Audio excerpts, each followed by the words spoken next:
एक बार पढ़ लेते हैं प्रश्न को। क्या है?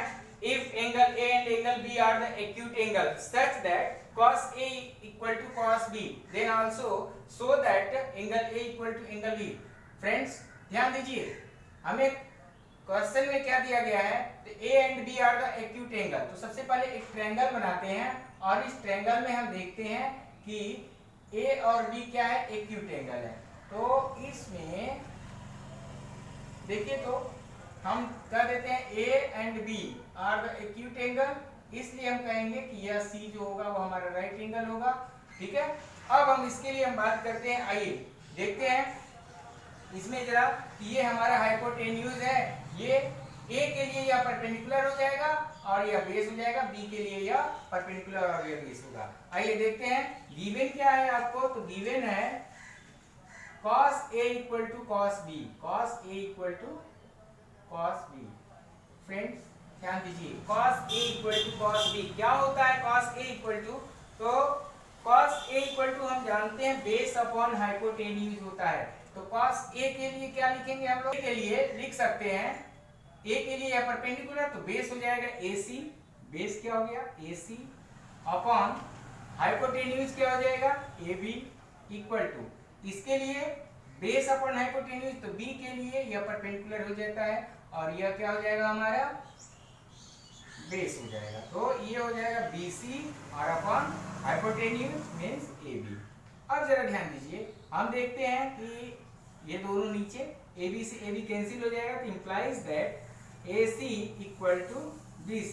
और आपने एक थ्योरम पढ़ा हुआ है क्या? Equal side forms equal angle. Therefore AC के सामने की साइड क्या होगी? एंगल B इक्वल होगा किसके? BC के सामने की एंगल, तो BC के सामने की एंगल A। Hence proved.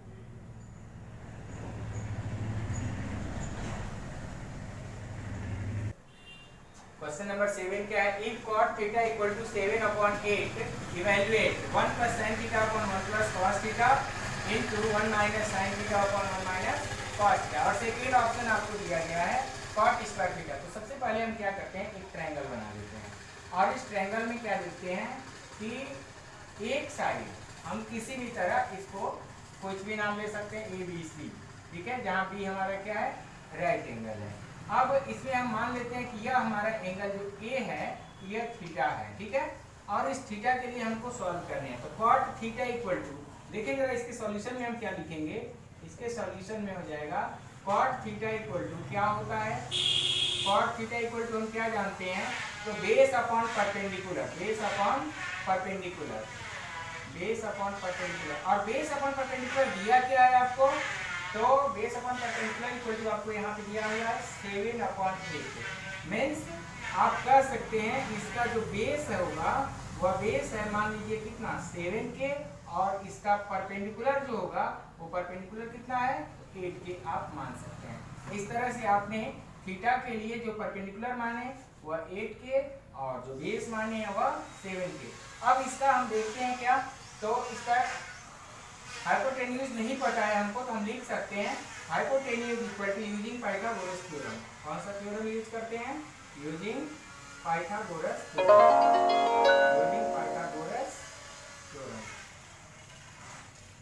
क्या हो जाएगा यूजिंग पाइथागोरस थ्योरम? हम जानते हैं हाइपोटेन्यूज स्क्वायर इक्वल टू होता है base square plus perpendicular square. अब बेस स्क्वायर और हाइपोटेन्यूज आपको फाइंड करना है, तो hypotenuse square equal to base की वैल्यू कितनी है? 7k square plus perpendicular means 8k square. Solve कर लीजिए इन दोनों को, तो 7k का कितना हो जाएगा? 49k square plus 64k square, ठीक है।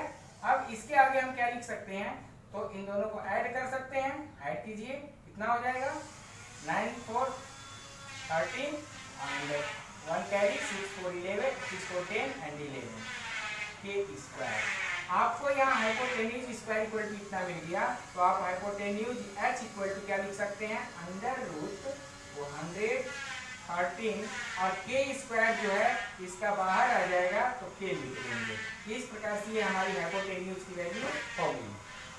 फर्स्ट पार्ट है आपका 1 plus sine theta, first part है 1 प्लस साइन थीटा और सेकेंड ब्रैकेट में है into 1 minus sine theta upon 1 plus cos theta और 1 माइनस कॉस थीटा।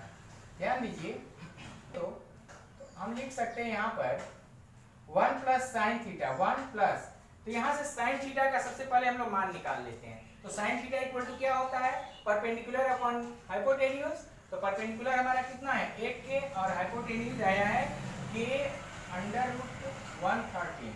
तो यहाँ से 8k upon k under root 113 और सेकेंड ब्रैकेट में क्या हो जाएगा इसी तरह, तो वो हो जाएगा 1 minus 8k upon k under root 113 और इसी तरह नीचे वाले को यानी 1 प्लस कॉस थीटा, तो 1 प्लस और कॉस थीटा इक्वल टू क्या होता है, तो बेस अपॉन हाइपोटेन्यूज। तो कॉस थीटा के लिए बेस कितना हो जाएगा 7k अपॉन हाइपोटेन्यूज, यानी लिख सकते हैं 7k upon k under root 113, sorry 113 और नेक्स्ट ब्रैकेट में 1 minus 7k upon k under root 113। अब इसको हमें क्या करना है, सॉल्व कर लेना है। ध्यान दीजिए, तो इसमें हम क्या देखते हैं, इसमें हम कह सकते हैं कि यहाँ यह k से k कैंसिल हो जाएगा, यह k से, यानी जितना भी ये k है k से k सब कैंसिल हो जाता है और हमारा बचा क्या, तो under root 113 1 plus 8 upon under root 113 और यहाँ हो जाता है 1 माइनस 8 अपॉन अंडर रूट 113 और फिर नीचे इसी तरह 1 प्लस 7 अपॉन अंडर रूट 113 और नेक्स्ट में हो जाएगा 1 माइनस 7 अपॉन अंडर रूट 113। इस प्रकार आप देखते हैं कि एक बार प्लस है और एक बार माइनस है, तो A square minus B square का फॉर्मूला लगा सकते हैं। तो 1 square minus 8 upon under root 113 का स्क्वायर और नीचे भी क्या हो जाएगा 1 माइनस 7 अपॉन अंडर रूट 113 का स्क्वायर। ठीक है, यह इक्वल टू हम क्या लिख सकते हैं, ये हो जाएगा 1 माइनस और 8 का स्क्वायर क्या हो जाता है, 8 का स्क्वायर, ध्यान दीजिए यहाँ मिस्टेक हुआ है, 1 स्क्वायर, 8 स्क्वायर कितना हो जाएगा 64 और 113 का अंडर रूट है तो स्क्वायर से रूट हट जाता है। इसी तरह 1 माइनस 7 का हो जाएगा 49 अपॉन 113। सॉल्व कर लीजिए, 113 से इसमें मल्टीप्लाई कर लीजिए तो कितना हो जाएगा, यहाँ पे लिख सकते हैं 113 माइनस 64 अपॉन 113 और नीचे भी हो जाएगा 113 माइनस 49 अपॉन 113। इस तरह से ये अपॉन वाली जो भी वैल्यू है वो कट जाती है और 113 से 64 यानी 13 से 4 को माइनस कीजिए कितना आएगा 9 और 10 से 6 को माइनस कीजिए कितना आएगा 4 और नीचे इसी तरह से इसको माइनस कीजिए तो ये 13 से 9 गया 4 और फिर 10 माइनस 4 यानी 6, ये आपकी वैल्यू हो जाती है। इस प्रकार से ये हमारा आंसर हो जाता है। आइए इसी का एक सेकेंड पार्ट है, सेकेंड पार्ट को भी हम यहाँ देख लेते हैं, बहुत छोटा सा पार्ट है। सेकेंड है cot square theta, cot square theta equal to, तो cot square theta equal to क्या होता है, तो cot square theta equal to होता है बेस अपॉन परपेंडिकुलर और चूंकि इसका स्क्वायर है तो इसका भी हम क्या करेंगे स्क्वायर कर लेते हैं। अब बेस कितना है इसका, तो थीटा के लिए बेस है 7, थीटा के लिए बेस क्या है 7k का square upon perpendicular means 8k, perpendicular means 8k का स्क्वायर।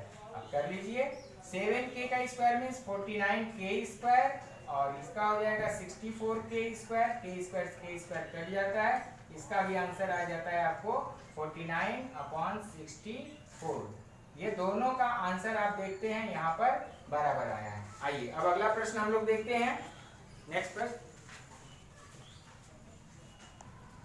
आइए नेक्स्ट प्रॉब्लम देखते हैं हम लोग क्या है। तो कह रहे हैं 3 cot a equal to 4 then check whether the 1 minus tan square theta upon 1 plus tan square theta equal to cos square theta minus sin square theta।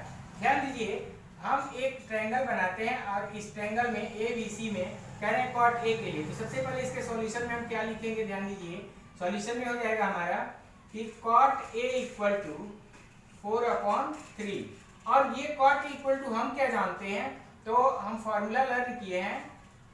क्या होता है फॉर्मूला? तो इसके लिए होता है base upon perpendicular, base upon perpendicular. ठीक है, तो इसका बेस ए के लिए बेस यह होता है, ए के लिए, क्योंकि यहाँ कॉट ए का है तो कॉट ए के लिए, यानी ए के लिए बेस आपका ये हो जाएगा, और बेस आपको दिया गया है कितना 4, इसको हम लिख सकते हैं 4k and perpendicular equal to 3k। Now using Pythagoras theorem, using Pythagoras theorem, Pythagoras theorem क्या हो जाएगा? पाइथागोरस थ्योरम को यूज करने पे तो हम लिखेंगे hypotenuse square equal to perpendicular square plus base square. यही हाइपोटेन्यूज हमको फाइंड करने हैं, तो हाइपोटेन्यूज स्क्वायर इक्वल टू क्या मिल जाएगा? परपेंडिकुलर स्क्वायर मींस a के लिए तो ये हो जाएगा 3k स्क्वायर प्लस 4k का होल स्क्वायर। आप इसको सॉल्व कीजिएगा फ्रेंड्स, ठीक है, आपको मिल जाएगा h इक्वल टू, सॉल्व कीजिएगा आपको मिलेगा 5k। ठीक है, इस तरह से h इक्वल टू आपको मिल गया 5k। सॉल्व कीजिएगा, अगर आपसे सॉल्व नहीं होता है कमेंट बॉक्स में लिख कर दे दीजिएगा, मैं इसको सॉल्व कर दूंगा। 1 minus tan square theta, theta नहीं है a है, ध्यान दीजिएगा क्वेश्चन मैंने गलत लिख दिया हुआ है, यहाँ थीटा नहीं है a दिया हुआ है। ठीक है, यहाँ जहाँ जहाँ थीटा वहाँ वहाँ a दिया हुआ है। ठीक है, तो इसमें 1 minus tan square a upon 1 plus tan square a equal to हमें फाइंड करना है, तो 1 माइनस tan a, तो tan a की वैल्यू क्या होती है? तो tan a के लिए सबसे पहले आइए हम फाइंड कर लेते हैं tan a इक्वल टू, तो tan a इक्वल टू क्या होता है? परपेंडिकुलर अपॉन बेस, तो यह perpendicular upon base equal to कितना हो जाएगा? परपेंडिकुलर 3k अपॉन 5k, यह इक्वल टू आपको मिल जाएगा 3 upon 5, sorry perpendicular upon base है, बेस आपका 4 है, ध्यान दीजिए 4k, यहाँ हो जाएगा 3/4। इसी तरह से आप देखते हैं साइन a इक्वल टू, तो साइन a इक्वल टू क्या मिल जाएगा आपको? परपेंडिकुलर अपॉन हाइपोटेन्यूज, और परपेंडिकुलर कितना है इसका? 3k, हाइपोटेन्यूज आपने फाइंड किया है 5k, इस तरह से दोनों कैंसिल हो जाते हैं, तो ये हो जाएगा 3/5। इसी तरह से cos a equal to find कर लीजिए, तो cos a इक्वल टू क्या होता है? बेस अपॉन हाइपोटेन्यूज, यह इक्वल टू आप लिख सकते हैं 4k अपॉन 5k, तो ये k से k कैंसिल हो जाएगा 4/5। अब जरा ध्यान दीजिए tan a की वैल्यू हम पुट करते हैं 3/4, तो 3/4 का स्क्वायर, और नीचे भी हो जाएगा क्या? तो 1 प्लस 3/4 का स्क्वायर, यह इक्वल टू क्या लिखेंगे? ध्यान दीजिए यहाँ पर हो जाएगा 1 माइनस 9/16, और ये हो जाएगा 1 प्लस 3 का स्क्वायर 9/4 का स्क्वायर 16। सॉल्व कर लीजिए, क्या हो जाएगा? 16 या 60 माइनस 9/16, और ये हो जाएगा 16 प्लस 9/16, यह इक्वल टू आपको मिला 16 में से 9 माइनस करेंगे कितना हो जाएगा? 7/16, और 69 25/16, दोनों कैंसिल हो जाएगा, इस प्रकार से 7/25 ये आपका आंसर हो गया। ठीक है, ये आपकी LHS की वैल्यू हुई, कौन सी वैल्यू हुई? LHS। अब इसी तरह हम इसके RHS की वैल्यू फाइंड करेंगे। क्या है RHS को एक बार लिख लेते हैं पहले, क्या? तो cos square a minus sine square a, तो cos a की वैल्यू कितनी है फ्रेंड्स? तो 4/5, तो 4/5 का स्क्वायर माइनस साइन a की वैल्यू कितनी है? 3/5 का स्क्वायर, कर लीजिए 4 का 16/25 माइनस 9/25। अब हम क्या कहेंगे? तो 16 माइनस 9/25, इस तरह हम क्या पाते हैं? 7/25। यानी हमने क्या देखा फ्रेंड्स, ये तो RHS की वैल्यू है और ये LHS, दोनों LHS और RHS दोनों बराबर है, LHS इक्वल टू RHS। इस तरह से ये दोनों वैल्यू बराबर प्रूफ होती है, इक्वल प्रूफ हो गई।